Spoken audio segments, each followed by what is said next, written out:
영화 택시 운전사의 실제 주인공인 김사복 씨는 유신 독재 시절부터 힌츠페터 기자와 함께 제야 인사를 취재하러 다니던 숨은 민주화 일꾼이었습니다.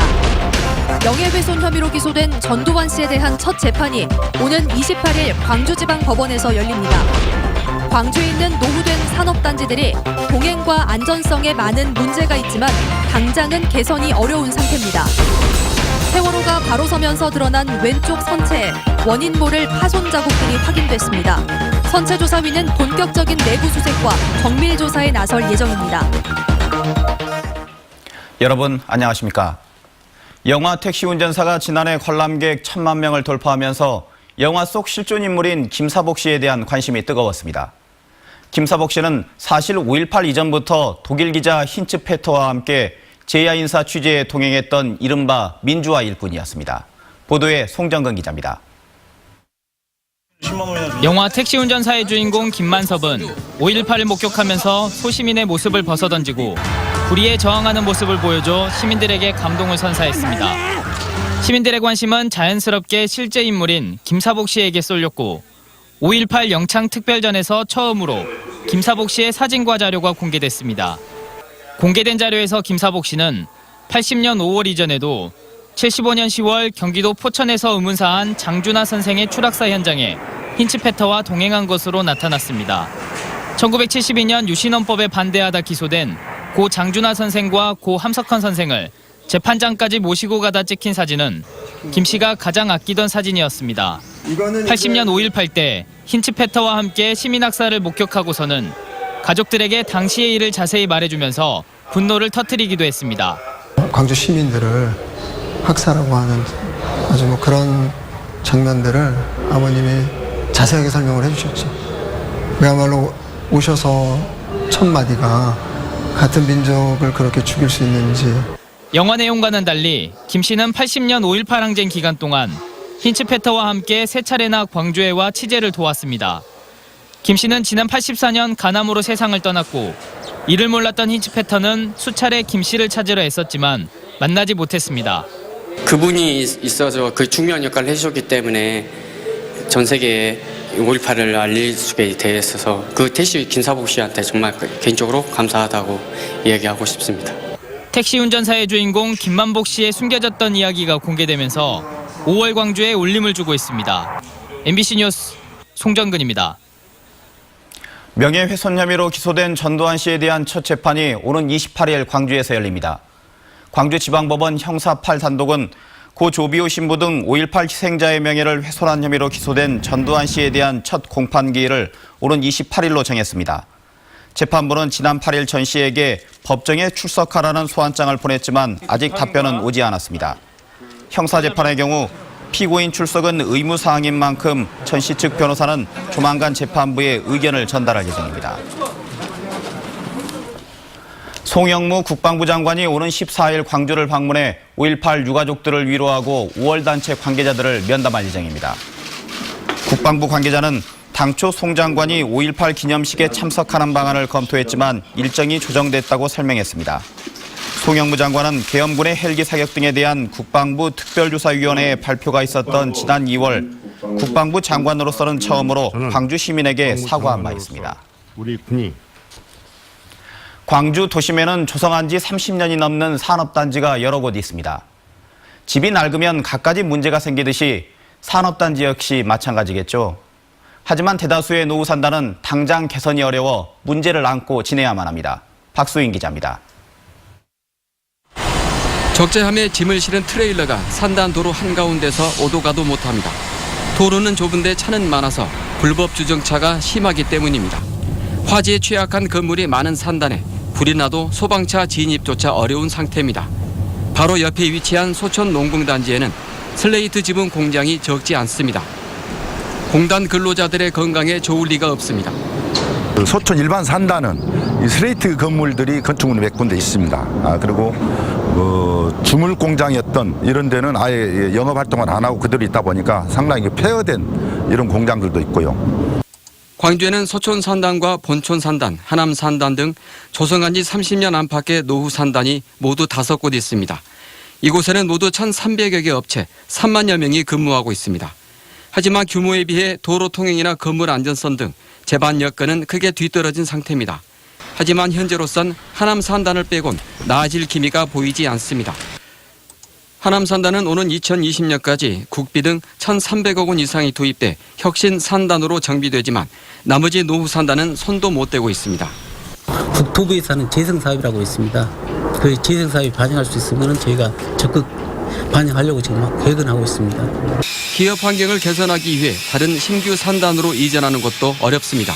막대한 이전비가 드는 데다 현재 자리가 주요 도로와 접근성이 좋아서 물류비가 적게 들다 보니 업체들이 이전을 꺼리고 있습니다. 노후 산단의 재정비 필요성은 다 알고 있지만 해법은 없는 상태가 계속되게 생겼습니다. MBC 뉴스 박수인입니다.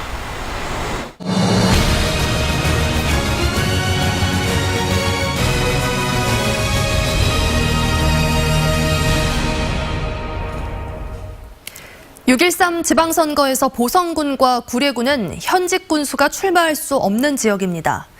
그래서 무주공산이라고도 불리는데요. 두 지역 모두 민주당 후보에 맞서 전직 군수들이 도전장을 냈습니다.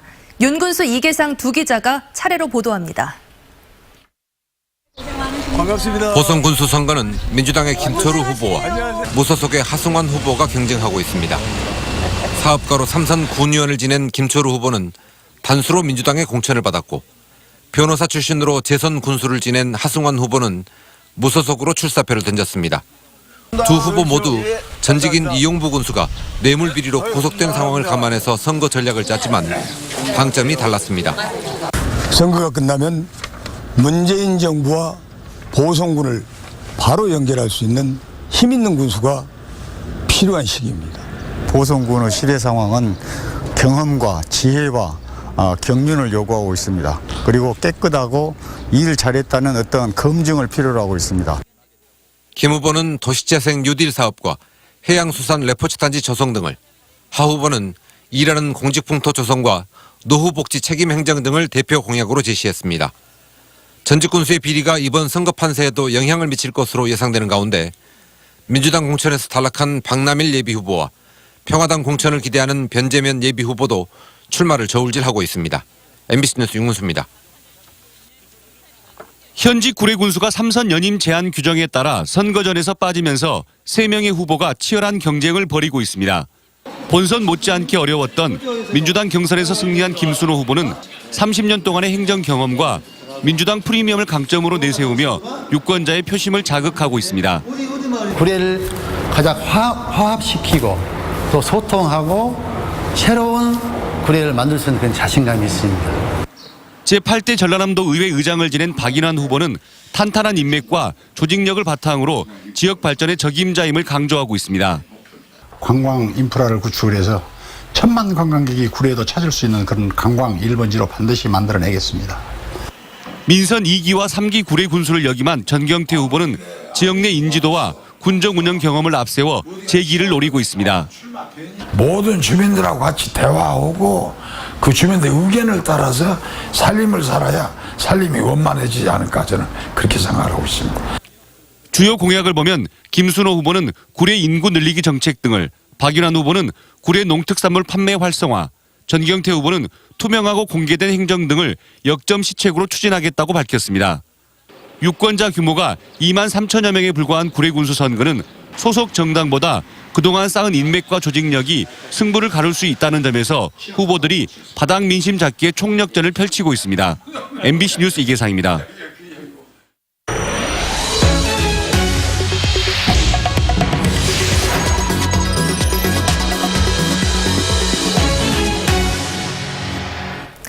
(4년여) 만에 바로 선 세월호의 왼쪽 선체는 곳곳이 찢기고 부식돼 상처투성이었습니다.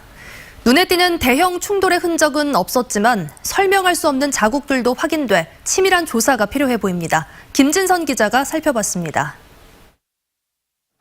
바로 선 세월호 선수 갑판을 두르고 있는 울타리가 끊겨 있습니다. 파도를 막아주는 울타리인 불워크로 지난 2016년 3월 인양에 방해된다며 12m 이상이 잘려나갔습니다. 수중에서 건져낸 울타리를 살펴보니 두터운 철판이 바깥에서 안으로 휘어있는 모양. 침몰 당시 떨어지는 컨테이너에 영향을 받았다면 반대로 굽었어야 하지만 배 바깥에서부터 영향을 받은 겁니다. 지금 절단물에서도 외력을 봐야 되는 게 맞는데 저 세월호만 가지고 외력설을 얘기하는 것 자체도 좀 문제가 있는 거죠. 세월호는 전체적인 걸 다 보고 외력설의 증거로 꼽히고 있는 스테빌라이저 등 인양 당시 잘려나간 주요 구조물들은 세월호 옆에 보관돼 있습니다. 드러난 좌현에 갈라지고 깨진 외판은 물론 우현과 뱃머리에서도 확인되는 긁힌 자국 등 가로선 선체는 침몰 원인과 인양 과정을 원점부터 다시 조사해야 할 이유들을 보여주고 있습니다. 물리적으로 설명이 안 되는 현상이 있어서 저희들이 부득이하게 근거를 가지고 조사를 합니다. 그러나 아직까지 결론을 내릴 단계는 전혀 아닙니다. 세월호가 누워있던 지지대 아래에서는 슬리퍼 등 유류품 2점과 동물뼈 1점이 발견됐고 내부에서 흘러내린 기름과 펄 등이 수거되고 있습니다. 선조위는 다음 주 세월호 내부를 1차 점검한 뒤 내부 안전보강과 지지대 해체 등을 마치는 다음 달 본격적인 수색과 정밀 조사에 들어갈 예정입니다. MBC 뉴스 김진선입니다. 5.18 당시 계엄군의 성범죄를 규명하기 위한 특별법 개정이 추진됩니다. 손금주 국회의원을 비롯한 여야 의원 12명은 오는 9월에 출범 예정인 5.18 진상규명조사위원회가 5.18 당시 군이 자행한 성범죄 실상을 조사하도록 명시한 5.18 특별법 개정안을 발의했습니다. 손 의원은 5.18 항쟁에 참가한 여성들의 증언으로 계엄군과 수사관에 의해 자행된 성범죄가 38년 만에 드러나고 있다며 반인륜적 범죄를 반드시 밝혀서 책임을 물어야 한다고 말했습니다. 80년 5.18 당시의 참혹상을 알리고 증언한 고 헌트리 목사와 고 피터슨 목사의 부인들이 오는 15일 광주를 찾습니다. 5.18 기념재단에 따르면 고 헌트리 목사의 부인 마사 헌트리 여사는 광주에 묻히고 싶다고 말을 남긴 헌트리 목사의 유언에 따라 6월 일부를 양림동 선교사 묘지에 안장합니다. 고 피터슨 목사의 부인인 바바리 피터슨 여사는 5.18 당시를 기록한 피터슨 목사의 육필 원고와 사진기 등을 재단에 기증할 예정입니다.